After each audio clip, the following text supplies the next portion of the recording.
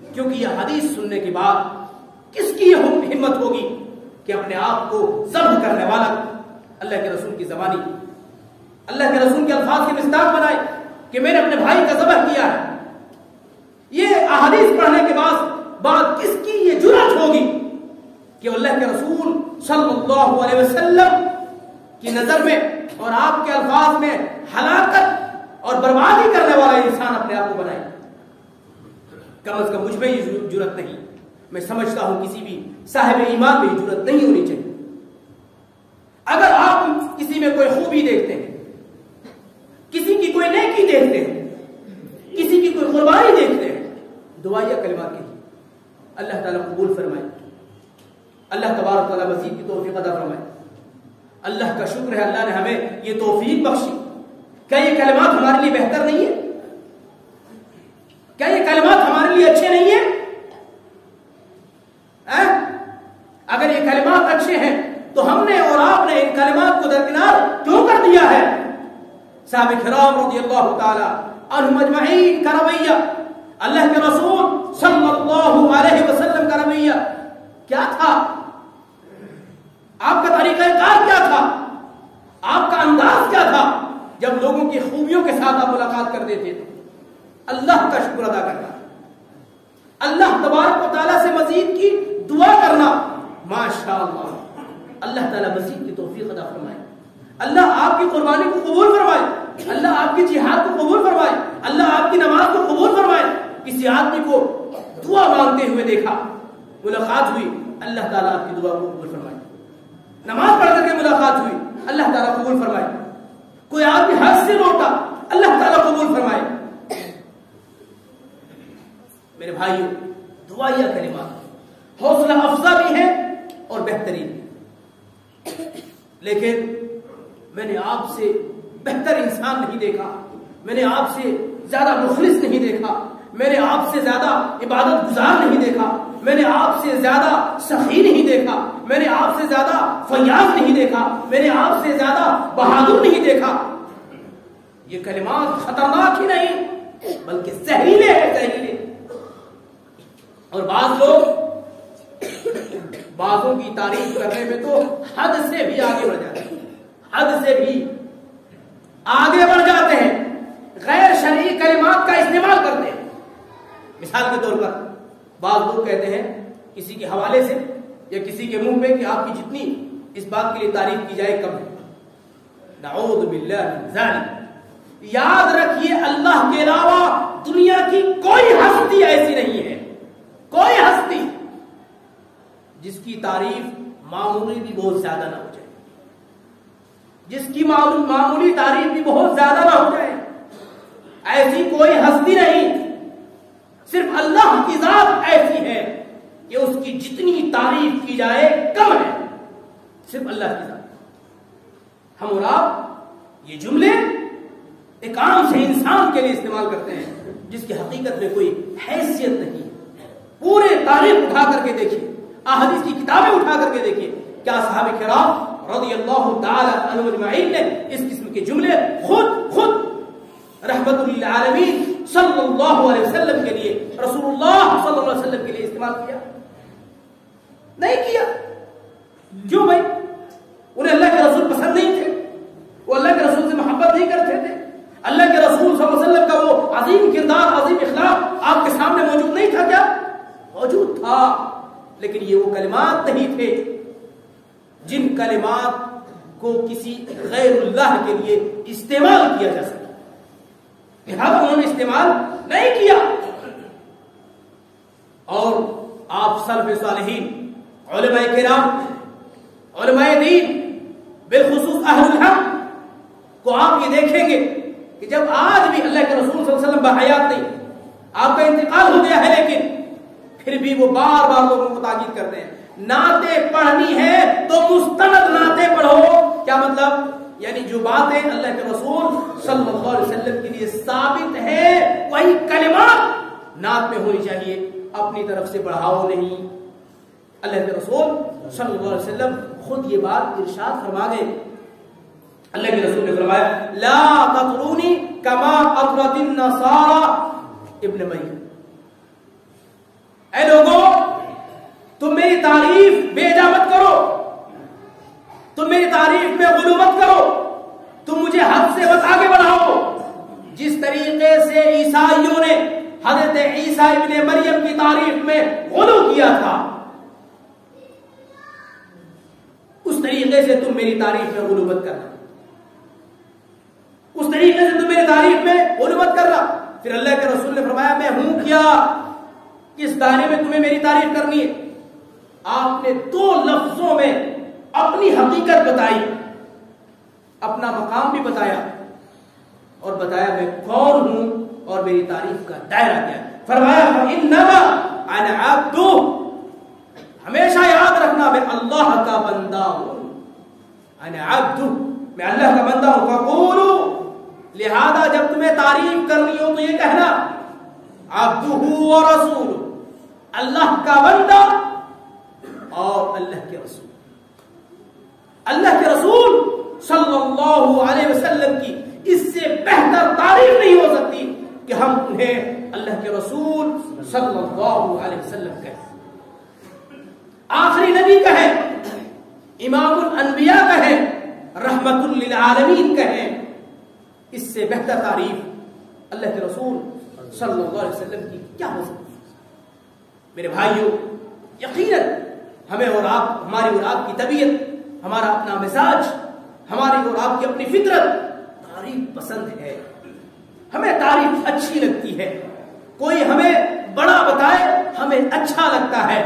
لیکن یاد رکھیے جو انسان جتنی بلندی تک پہنچتا ہے جب وہ گرتا ہے تو اتنے ہی نیچے جاتا ہے، جو جتنا اوپر رہتا ہے اس کے لیے خطرات اتنے زیادہ ہوتے ہیں۔ اس لیے جب بھی زلزلے آتے ہیں تو لوگ فرسٹ سیکنڈ تھرڈ فلور پہ نہیں بلکہ گراؤنڈ پہ جا کر کے، زمین پہ جا کر کے، ایسی جگہوں پہ جو مسطح ہو، جو ہموار ہو، ایسی جگہوں پہ ٹھہرنا پسند کرتا ہے، کسی بالائی میں نہیں، کسی گہرائی میں نہیں، بلکہ مسطح جگہوں میں۔ کیوں؟ وہاں خطرات سب سے کم ہیں۔